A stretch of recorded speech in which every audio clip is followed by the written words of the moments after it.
When I first saw it, my breath was stolen.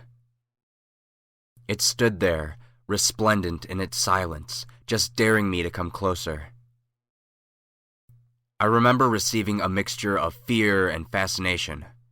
Fear because I didn't know who it belonged to, and fascination due to the immaculate beauty this object radiated.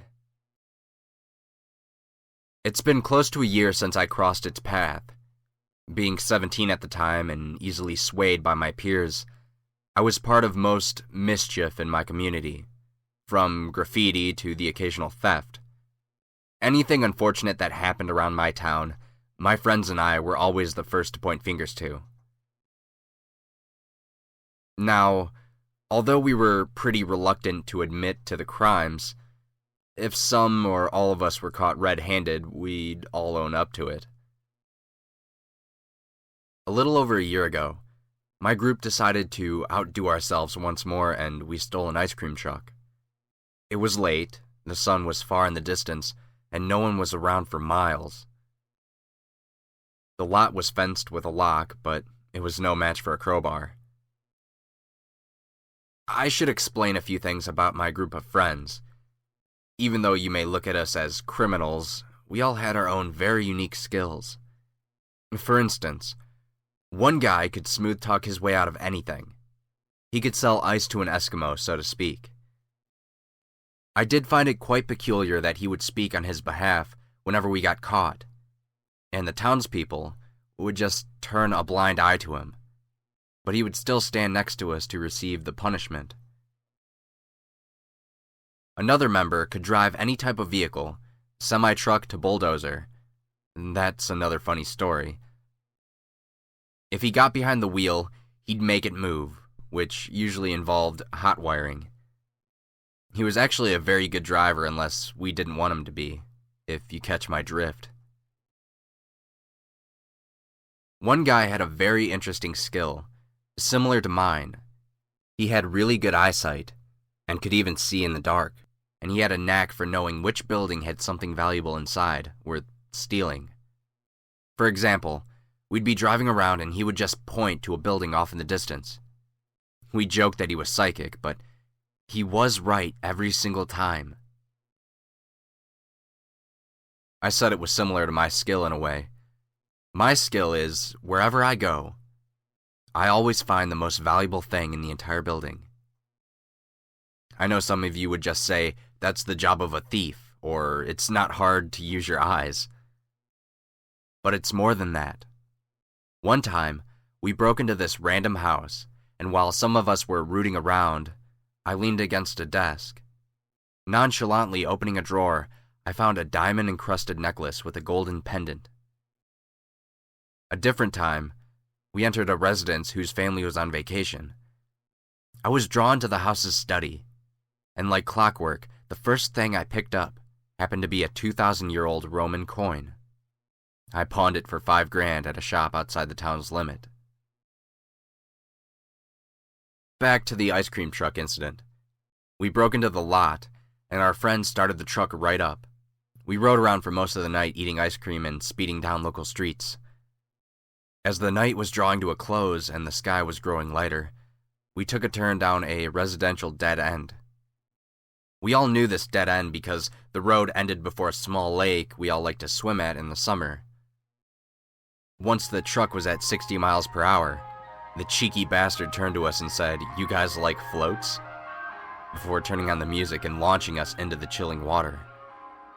The last thing I remember doing was facepalming and ending up at court the next day.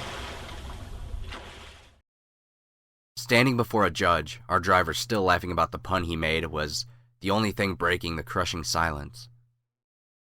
After reviewing our case, the judge wanted to try us all as adults and send us each to prison for a very long time. That would have been the judgment if not for our master of speech. I still, to this day, don't know how he did it. But he sweet-talked, lied, conned, and bent the truth, managing to get us released with like 100 days of community service. Some of us felt invincible, but the smooth talker and I realized that we were so lucky to be out there that we could hardly believe it. After our 100 days of cleaning up the road and giving back to our community, we were finally released. For the first month or so, I didn't hang out with those guys, but it wasn't long after that I received a knock at my window. I tried to argue with the guys that I didn't want to press my luck anymore, that I was done with all this stuff. Of course, I was ridiculed and pressured into coming outside. Initially, I wasn't going to go outside, but what they told me piqued my interests. That the large house on the outskirts of town is finally vacant, and that our psychic friend was 100% positive that there was something valuable in those walls. Although my desire to stay out of prison weighed heavy in my mind, the thought of an easy payday was heavier. Grabbing a few things and climbing out of the window, we were well on our way to the old house.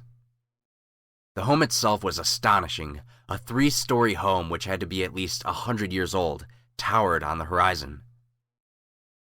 We parked next to a nearby tree and slowly approached the side of the house.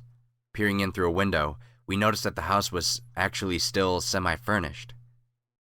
Not taking chances, we scoured the outside for a way in. Finally, locating a window that had a worn latch, we managed to force it open without destroying the window itself. Once we were inside, the boys spread out, a couple heading up the stairs and another searching around the living room. I patiently waited by the window, putting all my faith in my unique gift. That's when I turned my head and noticed a white door which seemed slightly out of place. Heading over to it and pulling it open, it revealed darkened steps that descended into nothingness. With flashlight in hand, I walked the steps that seemed to go on forever. Upon reaching the bottom, I was met with the smell of dust and mold. But as I scanned the light around the room, through the stacked boxes and old furniture, there it was. Pushing my way through some of the boxes, I finally stood before it. The grandest piano I had ever seen. I don't know how to really explain it, but to me, it almost felt like the piano was staring at me, silently judging me. With the light from the flashlight dancing over it, the instrument was stunning, the blackened wood containing a red hue, the keys polished to perfection. Finally, the battle between fear and fascination shifted. My hand rested upon the keys. I was utterly captivated by this beautiful instrument. Although I was never musically inclined, I was just amazed at what I had found. It wasn't long before I was broken from my trance by the guys upstairs, shouting at me to come back up. Slowly backing away and running up the stairs, I was greeted by our friendly neighborhood car thief, brandishing a dusty old necklace. He was kind of rubbing it in my face. I really didn't have the heart to tell him it wasn't real. They asked me what I managed to find, and I told them nothing. The mocking ensued after that, as we headed back to the car. That I was losing my touch, that our car thief was the new golden child, etc. But what they failed to realize is that I had found the most valuable thing in my entire life. The next day I got up and rode my bike to the old house, bringing some battery-powered lamps and a few cleaning supplies. I entered the house and headed to the basement. After a few hours of cleaning and rearranging some things, the basement was spotless. Even though the basement windows were small, after a good cleaning they let in a good amount of light into the dreary confines. It wasn't until the sun started to fall from the sky that I sat upon the bench.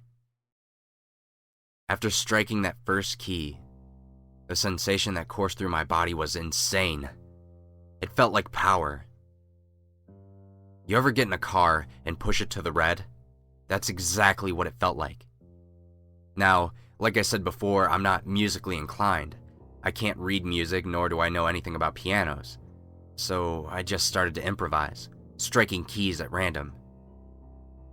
Though I expected senseless noise to emanate, what I heard was unbelievable. The most beautiful sounds were exploding from my fingertips. I was in awe at what I was doing, knowing full well that I was not actually creating the sounds, but the piano was.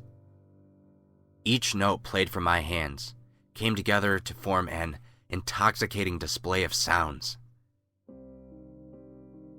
Before I knew it, the sun was already starting to rise as the rays began to peek through the windows. What was strange to me was that I didn't even feel tired, but I knew I should probably head back home and get some rest anyway.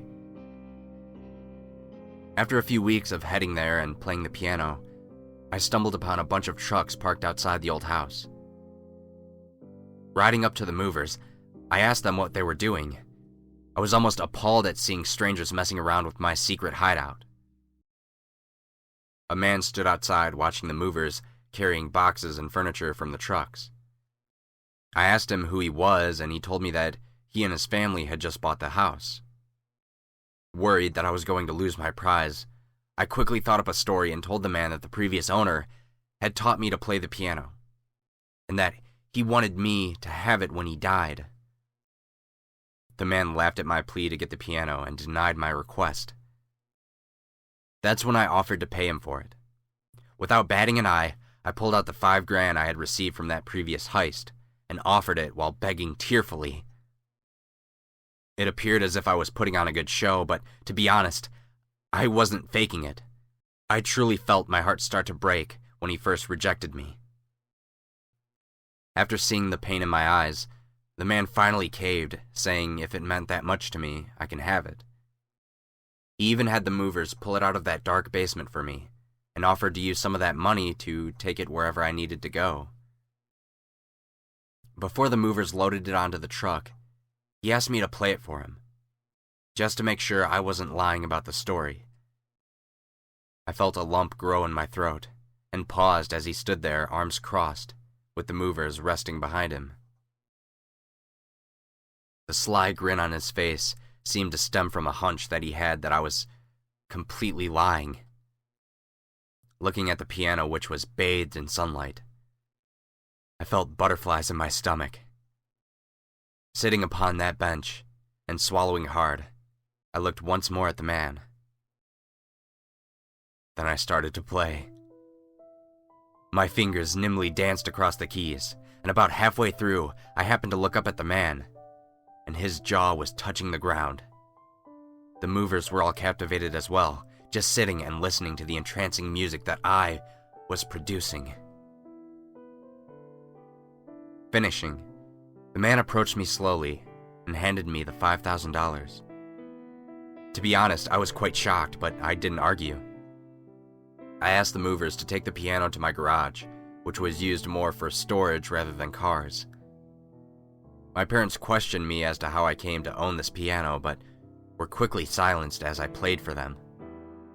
Over the weeks and months that followed, I started hosting concerts just outside my garage. Soon, the entire town would come out and fill the street just to hear me play. They even started giving me money just for playing this magnificent instrument. After a few months of this, a club manager caught wind of me and offered to organize a live performance at a local music club. I eagerly agreed, but before I was scheduled to play the show, I decided to pay a visit to the man who had given me the piano. Knocking on his door, I was greeted by a tearful wife. She told me that her husband had passed away. Shocked, I gave my condolences to the family. Heading back home on my bike, I noticed something even more terrifying. There was smoke rising from my block. Pedaling as fast as I could, my fears soon became a reality as my house was engulfed in flames. Without even hesitating, I threw open the garage door and wheeled out the piano into the grass. The fire department arrived and was immediately putting out the fire. I found myself wiping off the soot from the piano when the fire chief told me that both my parents were inside, and that they didn't make it. What was strange was that I knew I was sad. I even wanted to cry. But when I looked at that piano, I couldn't help but smile. I was just so thankful that I managed to save it. Unfortunately, I had to cancel my show at the local club, and I had to move in with some relatives a few states over. When I got there, I got in contact with a large music hall, and they allowed me a spot to play, but informed me that I wouldn't be the main event. As I was preparing to go on, I noticed a news segment covering my old town. Apparently, there had been a huge earthquake that ravaged the town.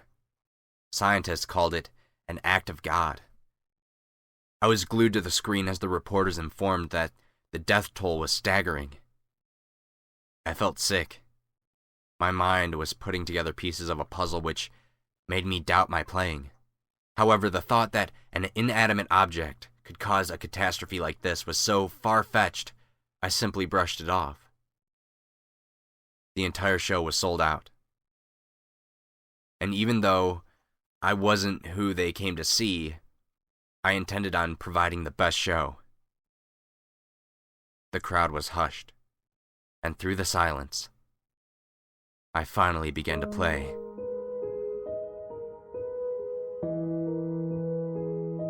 After the show, the entire audience was awestruck. Money, jewelry, and women's clothes were tossed upon the stage. I returned the gestures with a bow and left the stage. Ironically, the audience diminished with my absence. Over the course of a week, a string of deaths started to plague this city. Accidents happened left and right. By week's end, hundreds of people passed away.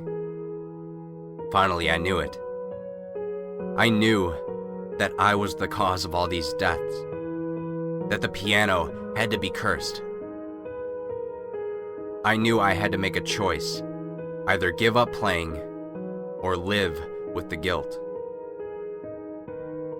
Thousands of deaths are on my hands now, but playing is my addiction.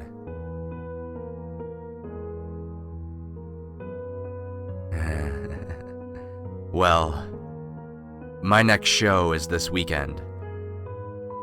Would any of you like to buy a ticket?